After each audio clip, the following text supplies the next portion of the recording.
ሰላም እንደምቆያችሁን የብስራት ኤፍኤም ዩቲዩብ ቻናላችን ተከታታዮች ብስራት ስፔሻል ቆይታችን ነው ተጀምሯል።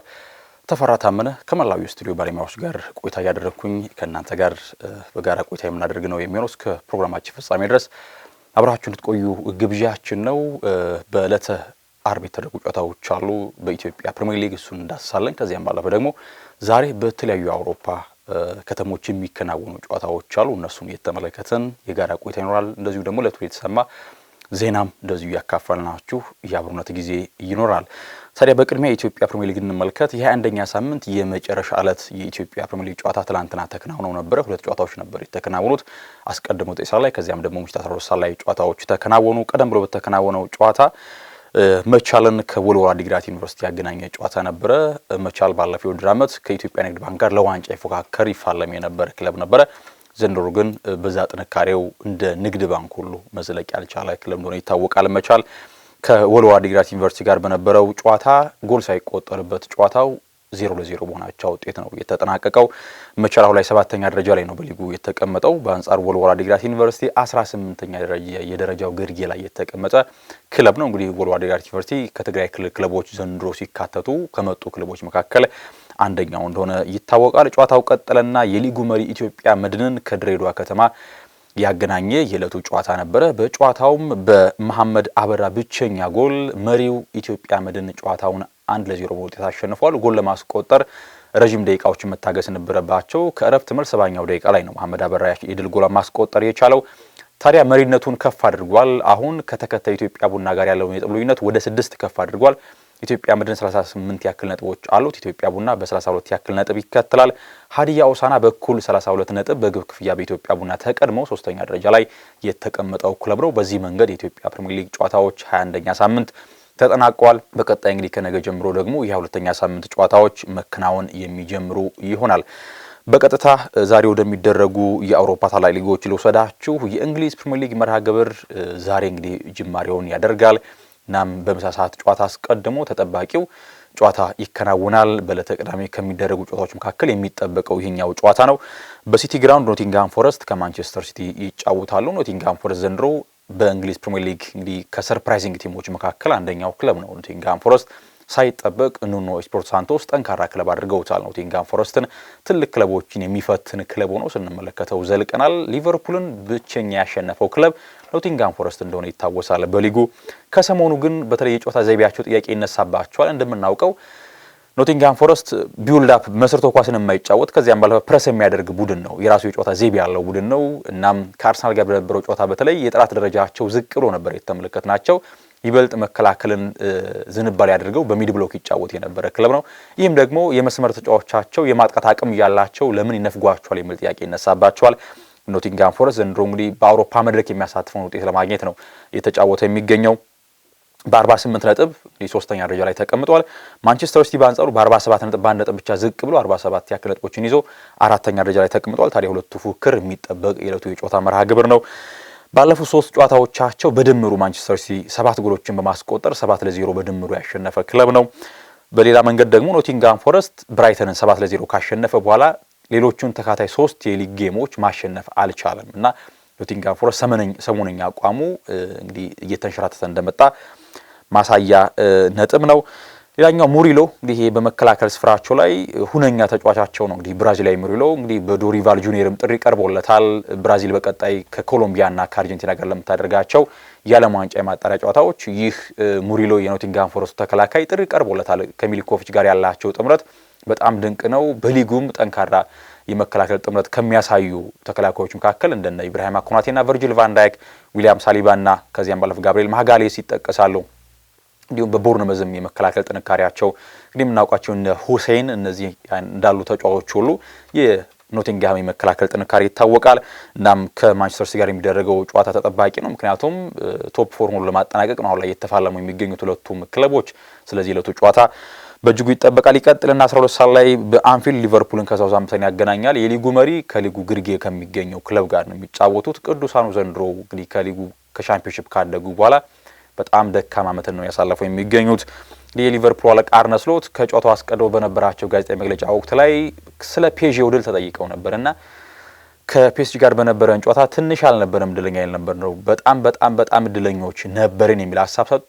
እናም ማይክል ጆርዳን እንደሚናገረው ጠንክረህ ስትሰራ እድሉ ዳንተ ትመጣለች የሚል ሐሳብንም እንደዚሁ ሰጥቷልና አርነ ስሎት በእጅጉ እንደተበለጡ ከፒኤስጂ ጋር በነበረው ጨዋታ ሐሳባቸውን ሰጥቷል። ባለፉት 13 ግንኙነታቸው ሊቨርፑል 11ን ማሸነፍ ችሏል። በሌላ መንገድ ባለፉት 6 ግንኙነታቸው ደግሞ በድምር ውጤት 19-1 ነው ማሸነፍ የቻለው የአንፊልዱ ክለብና ሊቨርፑል ምን ያክል የበላይነት እንዳለ ያሳያል። እናም ሊቨርፑል ከዚህ ጨዋታ በላይ ይበልጥ የሚያሳስበው በቀጣይ የሚከናወነው በዕለተ ማክሰኞ ከፒኤስጂ ጋር የሚያደርገው የመልሱ የቻምፒየንስ ሊግ ጨዋታ እንደሆነ ይታመናል። ምክንያቱም ሳውዛምፕተን በጥራት ደረጃም ከዚያም ባለፈ ደግሞ አሁን ባለበት አቋም ከሊቨርፑል ባነሰ ደረጃ ላይ ስለሚገኝ ከዚህ ጨዋታ በላይ ትልቁ የሚያሳስባቸው ጨዋታ በቀጣይ የሚያደርጉት ጨዋታ እንደሆነ ይታመናል። ነገር ግን አሁንም ቢሆን ሊጉ አልተጠናቀቀም። የነጥብ ልዩነቱ 13 ቢሆንም ቀጣይ ጨዋታዎች አሉና ያንዳንዷን በትኩረት እንመለከታለን ሲሉ አርነ ስሎትም ተናግሯል። ይቀጥልና ጨዋታው እንግዲህ ብራይተን ከፉልሃም ይጫወታሉ አይሜክስ ላይ። እነዚህ በደረጃ ልዩነት ተቀራራቢ ደረጃ ላይ የሚገኙ ናቸው። ብራይተን 43 ነጥብ አለው፣ ፉልሃም 42 ያክል ነጥቦችን ይዞ ነው የተቀመጠው። ለአውሮፓ መድረክ ለመሳተፍ አሁንም እድል አላቸው ሁለቱ ክለቦች። ካይሮ ሚቱማ ከመጠነኛ ህመሙ አገግሞ ለጨዋታው እንደሚደርስ ይጠበቃል። ሳሳ ሉኪች ግን 10 ቢጫ ካርዶችን ስለተመለከተ በጨዋታው የሚዳ አይሆንም።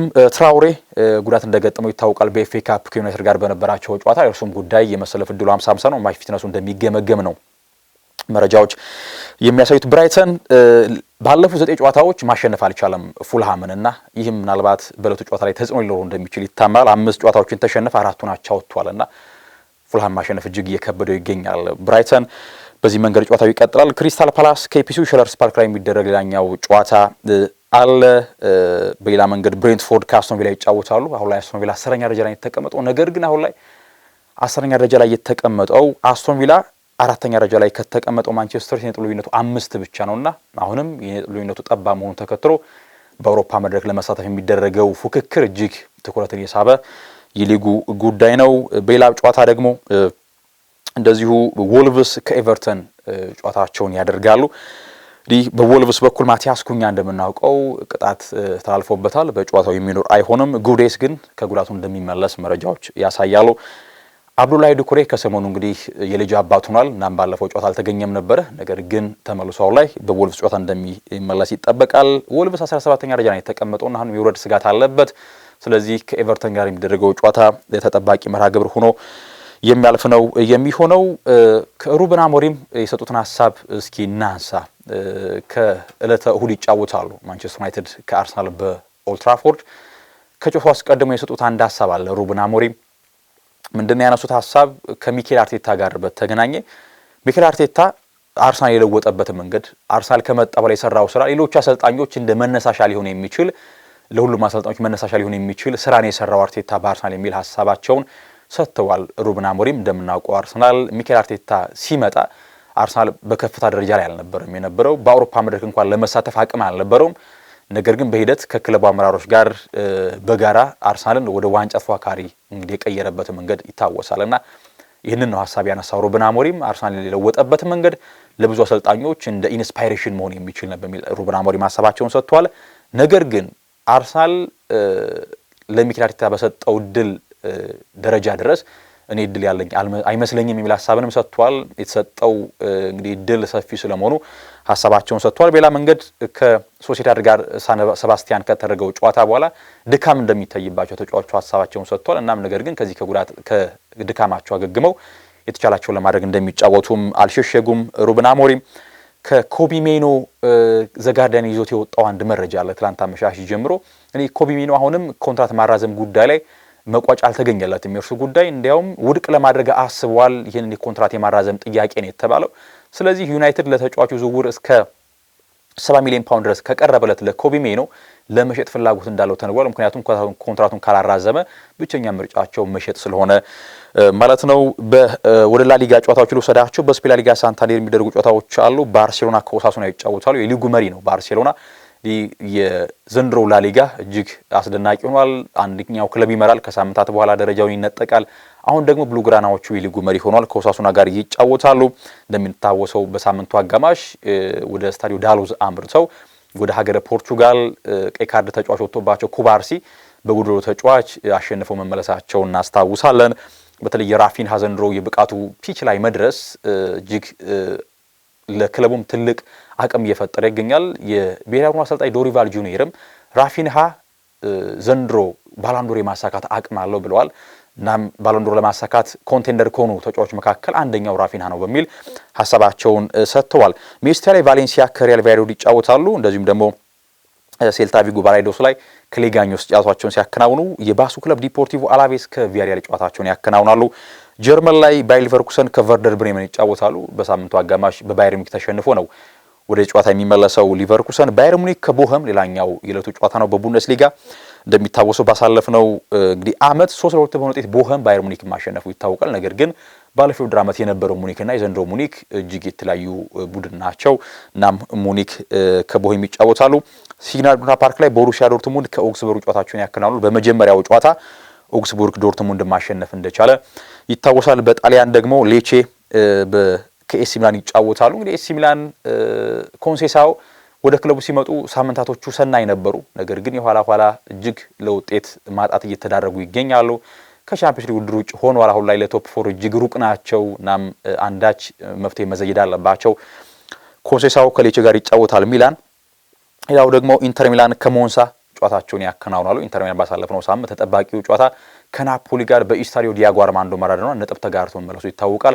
አሁንም በመሪነት አናት ላይ እንግዲህ የተቀመጠው ክለብ ሆኗል። ኢንተር ሚላን ከሞንሳ የሚያደርጉ ጨዋታ ሌላኛው የዕለቱ ተጠባቂ ጨዋታ ነው። በፍራንስ ሊግ ደግሞ ስታድ ሬነን ከፔጂ ጨዋታቸውን ያከናውናሉ። እንግዲህ ፔጂ ባሳለፍነው ሳምንቱ አጋማሽ ጨዋታ ከሊቨርፑል ጋር በነበረው መርሃ ግብር እጅግ ሙሉ ብልጫ አድርገው በሜዳ ላይ እንቅስቃሴ ተሸንፈው ወጥቷል። ነገር ግን የፍራንስ ሊግ የሚያሳስባቸው አይመስልም። የነጥብ ልዩነቱ 13 ደርሷል ከኦሎምፒክ ዲ ማርሴ ጋር። እናም ከስታድ ሬነን ጋር ይጫወታሉ። ሌላኛው ጨዋታ ሊል ከሞንፔሌ ሲጫወቱ ኦሎምፒክ ዲ ማርሴ በስታድ ቬሎድሮም ከሬሲንግ ክለብ ደ ሎንስ የሚያደርጉ ጨዋታ ሌላኛው የፍራንስ ሊግ ጨዋታ ነው። በዚህ መንገድ ጨዋታዎቹ ቀጥለው ይደረጋሉ። የዕለቱ ቆይታችን ይመስል ነበር። ተመልካቾቻችን ተፈራ ታመነ ከመላው ስቱዲዮ ባለሙያዎች ጋር ቆይታ አድርጌያለሁኝ። ሰናይ ጊዜን ተመኘው።